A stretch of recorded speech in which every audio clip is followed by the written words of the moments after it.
Understanding office and self-productivity helps brokers and agents alike assess their performance over time to reach their goals. Let's walk through how to analyze those metrics in Realtracs. Start by hovering over the Analytics tab and choose Office Analytics. The first page you land on is specific to your office's productivity. Here you can find metrics for the office's current inventory and sales.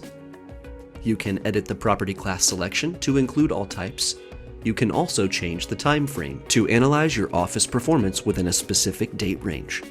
Study trends over time with the graph on the left and assess the top 5 counties where your office brand is most visible on the right. Scroll down to click on your name and find your own productivity.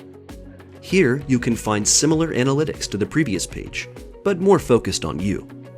You can change the time frame to go back as far as you need, to give you a clear picture of your growth over time. Scroll down to find basic listing information like the listing address, price, days on market, and more. Scroll to the right to find agent info, sides, and portion of transactions. If you previously switched offices, no worries. We always account for that by toggling on the option above, showing you your productivity throughout different brokerages. If you want to save this information, look to the top right. You can click Download to save a spreadsheet or print the page.